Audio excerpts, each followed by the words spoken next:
Hi hello namaste welcome back to Havi mommy's diaries. ನಾನಿವತ್ತು ಎಗ್ಗಲ್ಲಿ ಈವ್ನಿಂಗಿಗೆ ಯಾವ ಥರ ಸ್ನ್ಯಾಕ್ಸ್ ಮಾಡ್ಬೋದು ಅಂತ ಹೇಳಿಕೊಡ್ತೇನೆ. ನಾನಿವಾಗ ಕ್ಯಾಪ್ಸಿಕಮ್ ಎಗ್ ಫ್ರೈ ಹೇಗೆ ಮಾಡೋದು ಅಂತ ಹೇಳಿಕೊಡ್ತೇನೆ.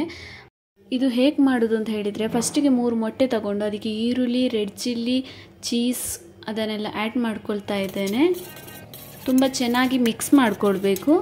ಮಿಕ್ಸ್ ಮಾಡಿ ಆದಮೇಲೆ ಇದಕ್ಕೆ ಉಪ್ಪು ಆಮೇಲೆ ಹುಳಿ ಹಾಕಿ ಇನ್ನೊಮ್ಮೆ ಮಿಕ್ಸ್ ಮಾಡಿಕೊಡ್ಬೇಕು. ಮತ್ತು ಒಂದು ಕ್ಯಾಪ್ಸಿಕಮನ್ನು ಸ್ಲೈಸ್ ಆಗಿ ಕಟ್ ಮಾಡಿ ಇಟ್ಕೊಳ್ಬೇಕು.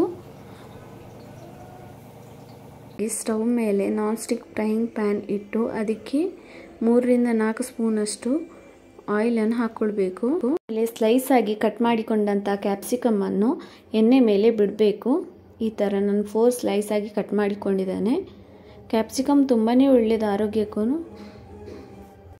ಆವಾಗಲೇ ಈರುಳ್ಳಿ, ರೆಡ್ ಚಿಲ್ಲಿ, ಚೀಸ್ ಮೊಟ್ಟೆಯೊಂದಿಗೆ ಮಿಕ್ಸ್ ಮಾಡಿರ್ತೇವಲ್ಲ, ಅದನ್ನು ಇವಾಗ ಕ್ಯಾಪ್ಸಿಕಮ್ ಒಳಗಡೆ ಹಾಕಬೇಕು. ಔಟ್ಸೈಡ್ ಸ್ಪ್ರೆಡ್ ಆದರೆ ತೊಂದರೆ ಇಲ್ಲ, ಆಮೇಲೆ ಕಟ್ ಮಾಡ್ಕೊಳ್ಬೋದು. 4 ರಿಂದ 5 ಟೈಮ್ಸ್ ಇದನ್ನು ನಿಧಾನವಾಗಿ ಬೇಯಲಿಕ್ಕೆ ಬಿಡಬೇಕು.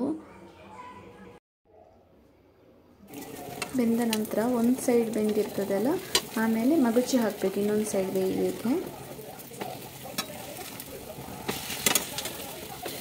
ಇವಾಗ ಕ್ಯಾಪ್ಸಿಕಮ್ ಎಗ್ ಫ್ರೈ ರೆಡಿಯಾಗಿದೆ. ಯಾರಿಗೆಲ್ಲ ಈ ರೆಸಿಪಿ ಇಷ್ಟ ಆಯಿತು ಪ್ಲೀಸ್ ಲೈಕ್ ಮಾಡಿ, ಶೇರ್ ಮಾಡಿ, ಕಮೆಂಟ್ ಮಾಡಿ. Thank you.